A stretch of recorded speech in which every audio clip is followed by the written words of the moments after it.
Bismillah, Alhamdulillah.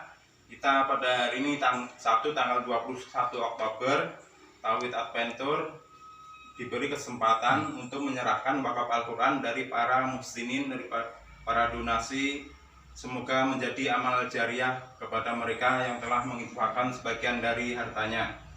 Dan pada Madin Nurul Hidayah Andil 7 Sindang Jaya, semoga apa yang telah diberikan dari mereka menjadi amal jariah dan menjadi penerang kelak di hari akhir.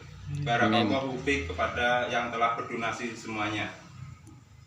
Semoga diterima ya, dan semoga bermanfaat.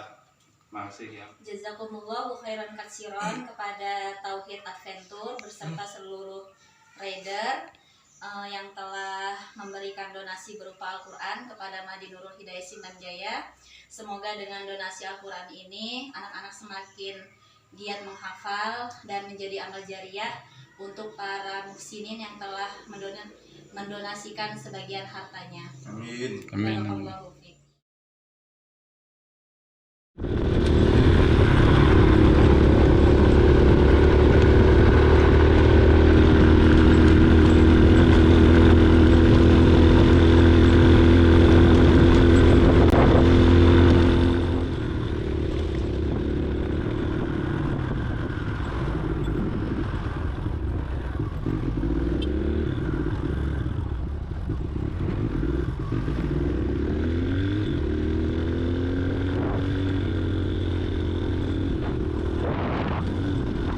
Alhamdulillah, salatu wassalamu rasulillah. Perkara kedua yang menunjukkan urgensinya kita mempelajari tentang amalan hati itu bahwasanya pahala yang Allah berikan itu bertingkat-tingkat, dan tingkatan pahala pada satu amal yang sama bisa berbeda-beda kembali kepada perbedaan hati, perbedaan amalan hati. Oleh karenanya Bakar Al-Muzani rahimahullah pernah berkata, "Ma sabaqahum Abu Bakrin bi kathrati siyamin wala salatin, walakin bi syai'in waqara fi sadrihi." Tidaklah Abu Bakar mengungguli para sahabat yang lain dengan banyaknya puasa dan juga bukan dengan banyaknya sholat, tetapi dengan suatu yang terpatri dalam dadanya, itu suatu amalan hati. Sebagian ulama mengatakan alladzi waqara fi sadrihi, yang terpatri dalam dadanya adalah hubbullah, dia mencintai Allah Subhanahu wa taala. Demikian juga Fatimah bintu Abdul Malik, istrinya Umar bin Abdul Aziz rahimahullahu taala. Ketika Umar bin Abdul Aziz telah meninggal dunia, dia ditanya tentang amalan suaminya, ya. Maka apa jawaban istrinya? Wallahi ma kana bi aktsarin nasi salatan wala bi aktsarihim siyaman. Demi Allah, Umar bin Abdul Aziz suamiku bukanlah orang yang paling banyak salatnya, bukan juga yang paling banyak puasanya. Walakin wallahi ma ra'aitu ahadan akhwafa lillahi min Umar. Tetapi demi Allah, aku tidak pernah melihat seorang pun yang lebih takut kepada Allah seperti Umar bin Abdul Aziz. Ini menunjukkan bahwasanya amalan hati punya pengaruh, ya, menjadikan pahala ganjaran menjadi besar. Dalil yang menunjukkan akan hal ini sangat banyak. Di antaranya ketika Rasulullah SAW berbicara tentang pahala salat, ya. Kata Rasulullah SAW, "Inna rajula la yansarifu min salatihi wa ma kutiba lahu illa usyruhu aw tus'uhu aw thumunuhu." Sampai Nabi mengatakan illa nisfuhu. Kata Nabi SAW, tidaklah seorang selesai dari salat kecuali tercatat baginya tidak seluruh amalan salat dia dapat 100%, tetapi dia mendapatkan catatan pahalanya cuma 1/10 salatnya, atau 1/9-nya, atau 1/8-nya, atau 1/7-nya, sampai Rasulullah mengatakan atau setengah pahala salatnya. Kata para ulama, kenapa? Karena ini perbedaan pahala salat ini kembali kepada kekhusyuan. Semakin seorang khusyuk dalam salatnya, maka semakin tinggi pahalanya. Ya, ini dalil bahwasanya ganjaran pahala, tingkatan pahala tergantung dengan amalan hati. Kita tahu khusyuk adalah salah satu bentuk amalan hati.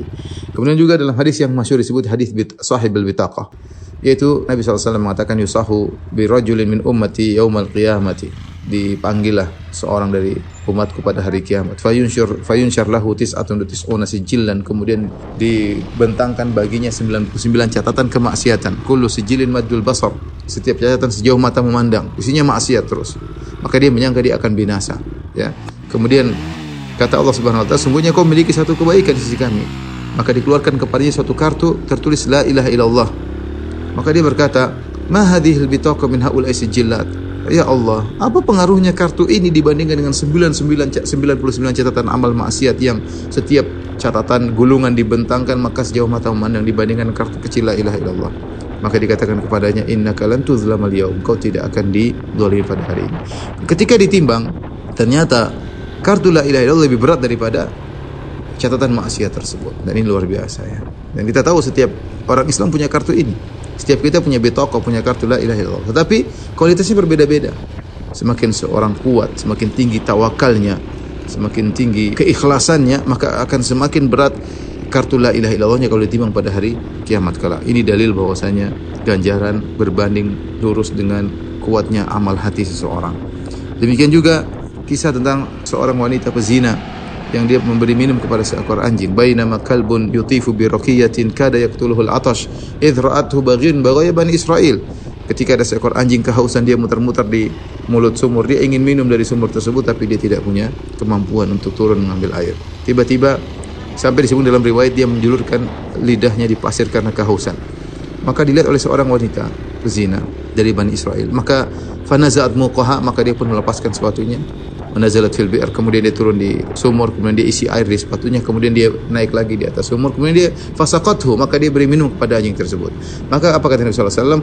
Faghafarallahu laha bihi, maka Allah ampuni dosanya gara-gara amalnya tersebut.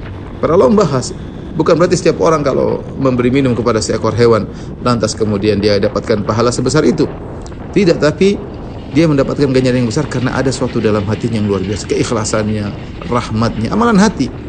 Ini menunjukkan amalan hati punya pengaruh yang sangat besar dalam memberikan pahala kepada seorang. Di antara juga dia akan hal ini misalnya tentang 7 golongan yang Allah naungi pada hari kiamat kelak tatkala matahari diberi jarak 1 mil padang mahsyar, maka ada 7 orang spesial yang Allah naungi pada naungan Allah pada hari kiamat tersebut. Di antaranya ya Allah sebutkan orang-orang yang melakukan amalan hati yang luar biasa. Seperti apa? Rajulani tahabba fillah, 2 orang saling mencintai karena Allah. Mencintai karena Allah amalan hati. Kemudian di antaranya rajulun qalbuhu mu'allaqun bil masajid, seorang yang rindu ingin ke masjid, hatinya, amalan hatinya. Ya, di antaranya seorang yang dirayu oleh wanita yang cantik, jilitan kaya raya, kemudian dia tolak, dia berkata, "Inni akhafullah," aku takut kepada Allah, takut kepada Allah. Ya, amalan hati. Di antaranya seorang bersedekah dengan tangan kanannya, dia sembunyikan sampai tangan kirinya tidak tahu apa yang disediakan oleh tangan kanannya. Itu apa? Saking ikhlasnya, amalan hati.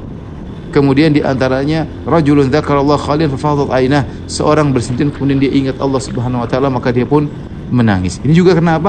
Karena amalan hati, ya. Jadi ternyata amalan hati ini punya pengaruh menjadikan pahala besar suatu amal, ya. Jadi bisa jadi seorang beramal yang sama tapi pahalanya jauh berbeda. Sebagaimana dijelaskan oleh Ibnu Taimiyah rahimahullahu taala, bisa jadi 2 orang salat berdampingan, ya, mungkin di saf yang bersama, cara salatnya sama, ya, tetapi pahala di antara mereka berdua jauh antara langit dan bumi. Kenapa? Karena perbedaan amalan hati. Karena perbedaan amalan hati. Oleh karenanya, ikhwan dan akhwat yang dirahmati Allah Subhanahu wa taala, kita tiap hari menjalankan ibadah, menjalankan amal-amal saleh, ya, maka perhatikan hati kita. Tata hati kita, manage hati kita agar kita memiliki amalan hati yang kuat sehingga pahala yang kita raih dari amalan-amalan zahir menjadi sangat besar berdasarkan kuatnya amalan hati kita. Wallahu a'lam bishawab.